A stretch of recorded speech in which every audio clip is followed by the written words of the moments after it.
पूरे विश्व में लगभग 56 इस्लामिक कंट्री बन चुके हैं और काफी तेजी से फैलने वाला भी धर्म है ये। लेकिन हमारा सनातन धर्म आज के समय सिर्फ भारत तक में ही सीमित रह गया है और भारत में भी बहुत सारे राज्यों में हिंदू अल्पसंख्यक हो गए हैं। इसमें भी तिलक चंदन मालाधारी में भी कुछ आतंकवादी प्रवेश कर गए हैं जो कि पार्टी के संत हैं। कोई कांग्रेस का संत है, कोई बीजेपी का संत है, कोई समाजवादी पार्टी का संत है, कोई जेएमएम का संत है। सब पार्टियों ने एक एक बाबा तैयार करना शुरू किया। ना उन बाबा ने कहीं विद्या अध्ययन की है, ना कभी वेदांतों की शिक्षा ली है, ना गुरुकुल परंपरा में उन्होंने वेदाध्ययन किया है। वो एक पार्टी के संत हो गए। तो पार्टी के जब संत हो गए तो वो प्रचार थोड़ी करेंगे, वो नहीं करेंगे। तो क्या हमारे मंदिरों में जो दान का पैसा मिलता है, जो हिंदू जिन मंदिरों में दान करते हैं, उन पैसों का उपयोग सनातन धर्म को बढ़ावा देने के लिए, गुरुकुल बनाने के लिए नहीं किया जाना चाहिए? नमस्कार, स्वागत है आपका हमारे चैनल रुद्रमाई में। आज हमारे साथ ओम प्रकाश महाराज जी है। सबसे पहले महाराज जी का स्वागत करते हैं अपने चैनल रुद्रमाई में। और आज महाराज जी से कुछ साक्षात्कार करेंगे और अपने धर्म के विषय में कुछ जानेंगे, अपने धर्म के बारे में उनसे कुछ बातें करेंगे। महाराज जी से पहला सवाल ये रहेगा कि हिंदू धर्म और सनातन धर्म ये क्या दोनों अलग अलग चीज़ें हैं या दोनों में कुछ विभिन्नताएं हैं या दोनों अलग सेम ही है? हिंदू धर्म और सनातन धर्म मूल रूप से सनातन धर्म ही है। सनातन धर्म के संदर्भ में हमारे शास्त्रों में वर्णन है कि आदि मध्यांत हीनाय निर्गुणाय गुणात्मने, जो आदि मध्य और अंत से भी हीन हो, जो अत्यंत पुरातन हो। अर्थात सनातन धर्म ही विश्व का धर्म है और सनातन धर्म ही मानव धर्म है, जिसका मूल उद्देश्य है सर्वे भवन्तु सुखिनः, सर्वे सन्तु निरामया, सर्वे भद्राणि पश्यन्तु मा कश्चित् दुःख भाग् भवेत्। अर्थात धर्म की जय हो, अधर्म का नाश हो, प्राणियों में सद्भावना हो और विश्व का कल्याण हो। ये सनातन धर्म का मूल उद्देश्य है। हम हिंदू कैसे कहलाए? तो हिंद महासागर के किनारे बसने के कारण हिंदू सभ्यता का आविर्भाव हुआ। इसलिए सनातन धर्म के जो प्रतिपालक हैं वो मूल सारे हिंदू ही हैं। सब हिंदू ही हैं। हिंदू से ही सबका प्रकाश हुआ है, हिंदू से ही सब अलग अलग रूप बनाए हैं, लेकिन मूल हिंदू ही है। और सनातन और हिंदू में कोई अंतर नहीं है। सनातन धर्म का पालन करने वाले ही हिंदू हैं। महाराज जी, जैसे अभी आप बताएं कि सनातन धर्म आदि काल से जो चला आ रहा है उसको सनातन धर्म कहते हैं, लेकिन वर्तमान समय में इस्लाम धर्म जो है 1400 साल 1500 साल लगभग पुराना है।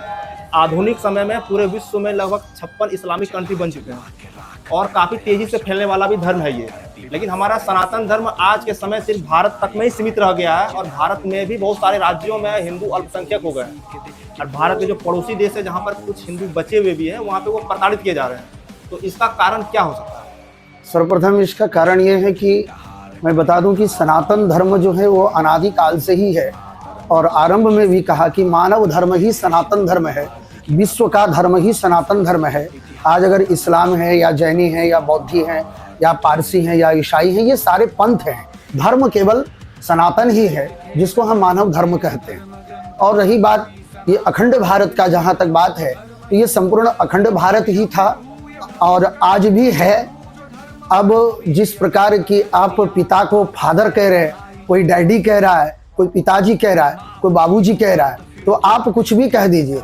कंधार कह दीजिए या गांधार था कंधार कह दीजिए, ईरान कह दीजिए, बर्मा कह दीजिए, इंडोनेशिया कह दीजिए, कुछ भी कह दीजिए। आपके कहने मात्र से ये बदल नहीं सकता है। ये अखंड भारत था, ये अखंड भारत है। आपकी शब्द की विचारधारा और आपकी मानसिकता बदली है, लेकिन मूल तत्व बदलता नहीं है। जिस प्रकार के मकान के रंग को हम बदल सकते हैं, बिल्डिंग का कलर परिवर्तित होता है, बदलते हैं हम उसको, लेकिन मूल तत्व में जो इस मकान का नींव है वो नहीं बदलता है, वो स्थिर ही रहता है। इसी प्रकार सनातन स्थिर है। आप उसको कुछ भी कह दीजिए। अखंड भारत था, अखंड भारत है और अखंड भारत रहेगा। अच्छा, सनातन धर्म में पहले के समय में, प्राचीन समय में गुरुकुल का सिस्टम था, लेकिन वर्तमान भारत के परिप्रेक्ष्य में ये गुरुकुल ना के बराबर है या फिर बिल्कुल भी ना है। लेकिन ईसाई धर्म जो है उनका काफ़ी मिशनरी वगैरह भारत में यहाँ चल रहा है और बहुत सारे स्कूल भी उसके कंट्रोल में आते हैं। तो क्या हमारे मंदिरों में जो दान का पैसा मिलता है, जो हिंदू जिन मंदिरों में दान करते हैं, उन पैसों का उपयोग सनातन धर्म को बढ़ावा देने के लिए, गुरुकुल बनाने के लिए नहीं किया जाना चाहिए? अब आज के जो सरकारी तंत्र है, ये सरकारी तंत्र उसको कैसे उपयोग कर रहा है, भारत के मान बिंदुओं के साथ छेड़छाड़ कर रहा है, भारत की गुरुकुल परंपरा को समाप्त कर रहा है। ये मैकाले का सिद्धांत लागू किया गया तो भारत की शिक्षा परंपरा इतनी सुदृढ़ रही, जो बड़े से बड़े आताताइयों का समापन इसी गुरुकुल से हुआ करता था और आज भी हो जाता।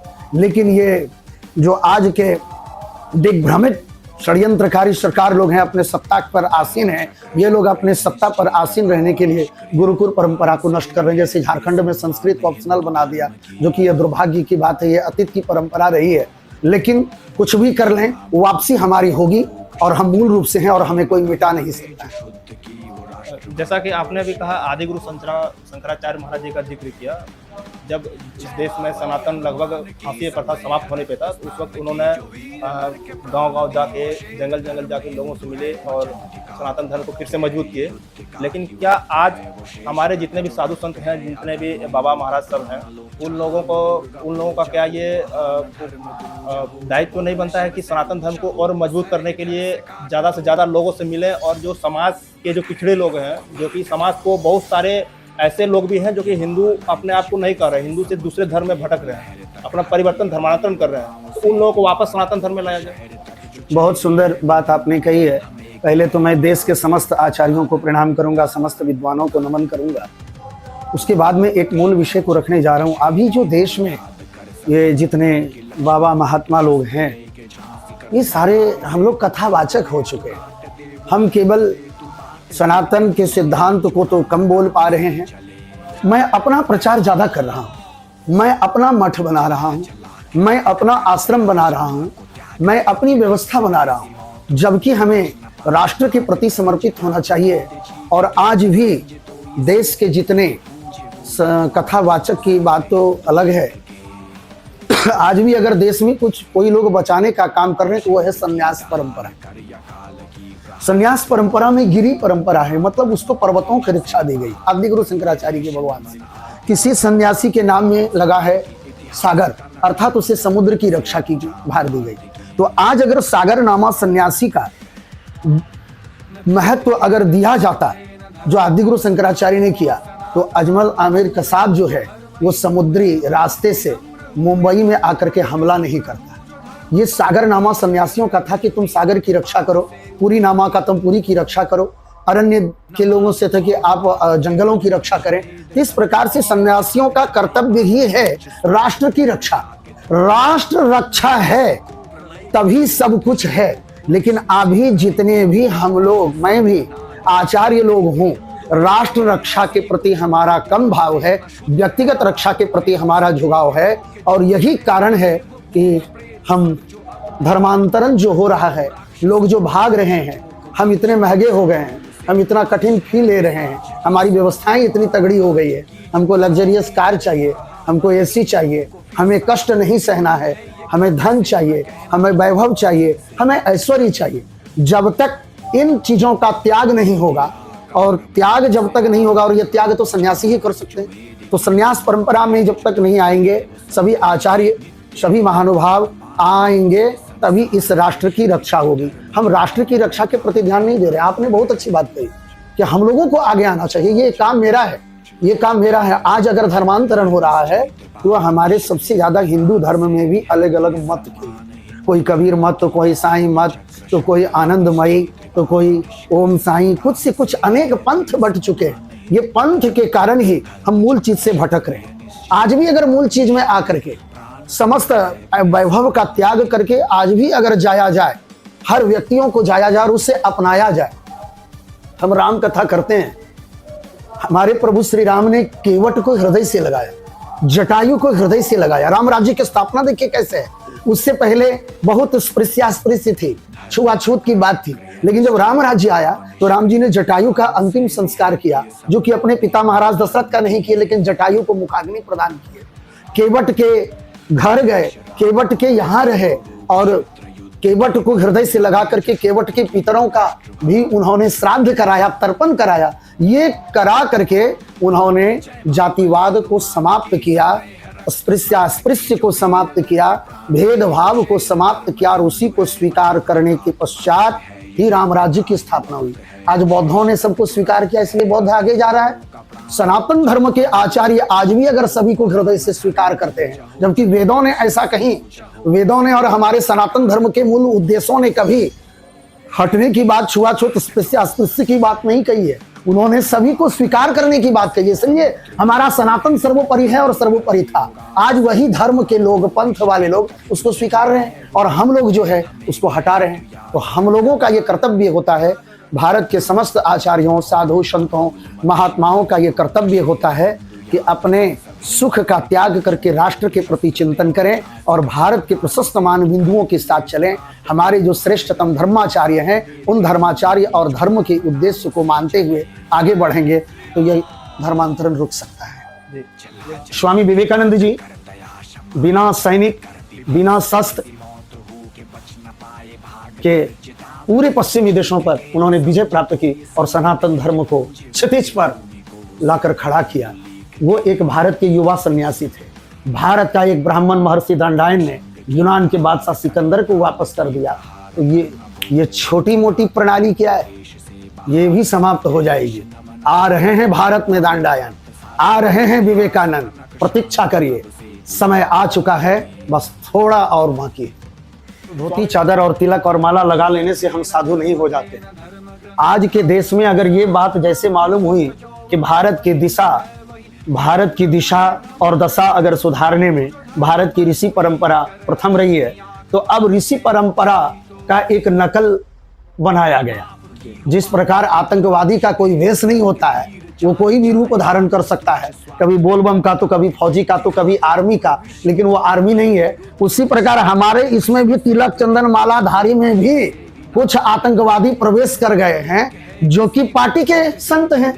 कोई कांग्रेस का संत है, कोई बीजेपी का संत है, कोई समाजवादी पार्टी का संत है, कोई जेएमएम का संत है। सब पार्टियों ने एक एक बाबा तैयार करना शुरू किया। ना उन बाबा ने कहीं विद्याध्ययन की है, ना कभी वेदांतों की शिक्षा ली है, ना गुरुकुल परंपरा में उन्होंने विद्याध्ययन किया है।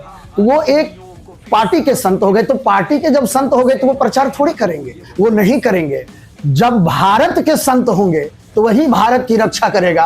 पार्टी के संत और पार्टी के कथावाचक, पार्टी के आचार्य और पार्टी के बाबा जब रहेंगे तो वो भारत की रक्षा नहीं कर सकते। भारत का अगर कोई संत होगा तो वही भारत की रक्षा कर सकेगा, अन्यथा कोई नहीं कर सकेगा। जिहाद अभी काफी तेजी से हो रहा है, लेकिन मुस्लिम समाज के जो लड़के हैं या दूसरे धर्म के जो व्यक्ति हैं, वो हिंदू समाज के, हिंदू धर्म की लड़कियों को अपने प्यार के जाल में फंसाते हैं, उनका धर्मांतरण करते हैं। और फिर बाद में समाचार आता है कि सुकेश में मार के कहीं नदी नाले में फेंक दिया गया है, ब्रिज में डाल दिया गया है। ऐसा समाचार बाद में सुनने को मिलता है। तो ये लव जिहाद को कैसे रोका जाए? सनातन धर्म के समस्त हिंदू बेटियों को ये कहना चाहेंगे कि आप अपने धर्म के प्रति आइए, अपने धर्म को जानिए। जब आप अपने धर्म से हट रहे हैं तभी आप लव जिहाद में जा रहे हैं। हमारे यहाँ भटकाव नहीं है, हमारे यहाँ बिखराव नहीं है, मेरे यहाँ सिमटाव है, मेरे यहाँ संस्कार है। और वही बच्चा फंसता है जो कि कुसंस्कार में है, जिसको आप आधुनिक शिक्षा दे रहे हैं। मैं आधुनिक शिक्षा का विरोध नहीं कर रहा, लेकिन आधुनिक शिक्षा के साथ साथ आप हमारे सनातनी शिक्षा को गौण कर दिए, जिसके कारण से आप लव जिहाद में जा रहे हैं। आज भी जब आप रामायण महाभारत कर्मकांड को जानना शुरू कर देंगे तो लव जिहाद रुक जाएगा। डंके की चोट पर कहता हूँ रुक जाएगा। महाराज जी का बहुत बहुत धन्यवाद हमारे साथ जुड़ने के लिए। महाराज जी का हम सादर नमन करते हैं, हमारे साथ जुड़ने के लिए बहुत बहुत धन्यवाद। आपको भी, आपने मुझे कुछ बोलने का मौका दिया और मेरे हृदय में ये ज्वालाएं थी ताकि इसको हम बहुत दूर तक रखें। और मैं चाहूँगा कि आपके चैनल के माध्यम से और भी विशेष से विशेष बातें मैं आपके चैनल पर आकर के बताऊंगा और फिर आप उसको देश हित में आगे बढ़ाएं। आज आप देश की कुप्रथाओं और कुरीतियों को समाप्त करने में आप मीडिया का बहुत बड़ा योगदान है और इसके लिए हम आपको धन्यवाद देते हैं। इसी प्रकार से सेवा करिए। ये जो आप कर रहे हैं ये आपके लिए राष्ट्र सेवा है, ये आप राष्ट्र सेवा कर रहे हैं। इसके लिए जय हिंद, वंदे मातरम, हर हर महादेव, जय भवानी।